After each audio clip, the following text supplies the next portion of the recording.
Depression 1E has intensified and is now Tropical Storm Agatha. As of 8 a.m. Central Daylight Time, it was located at 13.1 degrees north, 98.4 degrees west, moving very slowly off towards the west at 5 miles per hour. Right now, for the National Hurricane Center latest intermediate advisory, they are giving it winds of 45 miles per hour and a pressure of 1,002 millibars. That wind speed is probably going to rise over the next few days as their identification underway right now. Looking at the CDPS scale right now, we're looking at La Crucecita in Mexico for a low-end Category 2 landfall currently forecasted by the National Hurricane Center, but rainfall is going to be a main threat to the system. A Stage 4 right now is what we're looking at, devastating in terms of potential impacts that might go on near the landfall zone when it makes landfall in about 3 to 4 days. So right now, this is where the storm is located, just off the coast of Mexico with a very tiny wind field. Only the northeastern side is nearly 30 nautical miles out. It's a very small wind field, but that will likely grow for the next few days, and we'll see some hurricane force wind fields grow in there as the storm intensifies. Right now, the storm is located 208 miles from Puerto Escondido, 214 from Mazunte, 217 from Puerto Angel, 237 from La Crucecita, and 300 from Salina Cruz. A hurricane watch has been issued for the southern coast of Mexico from Salina Cruz to Punta Montanaro. Hurricane watch means that hurricane conditions are possible within the watch area, and that watch is typically issued around 2 days before the anticipated first occurrence of tropical storm force winds. But if I had to guess, it will probably be upgraded to hurricane warnings later on today.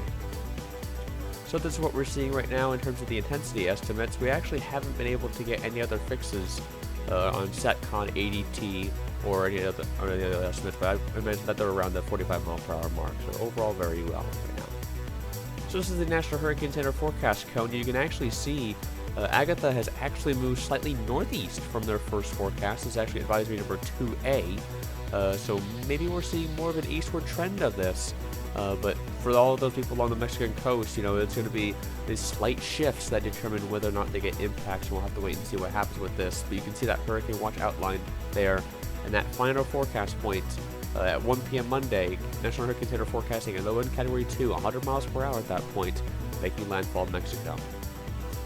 So this is what sea surface temperatures are looking like right now, despite the ongoing La Nina that we have right now in the eastern Pacific.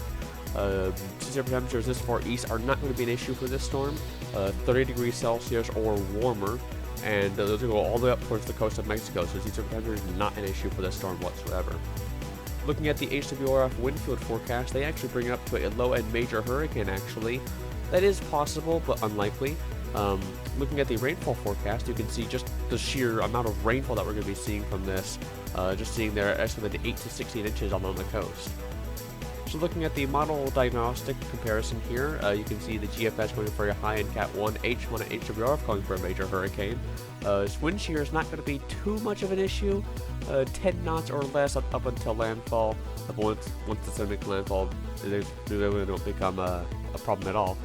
Sea surface temperatures, of course, maybe not an issue at all, and relative humidity also not an issue for this storm as it intensifies and moves very slowly off towards the northeast.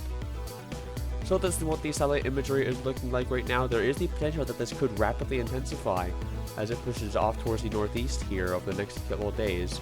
But if this thing wants to be able to rapidly intensify, it's got to drop that massive band to the east. And once that band is gone, then all bets are off, and this thing is going to probably become at least a mid-range Category 2, if not a major hurricane, if that occurs. Let's hope it doesn't. But looking at the visible imagery, you can see that giant outer band really dominating the storm right now, and you can see that very small core, which is gaining strength as it moves off towards the east.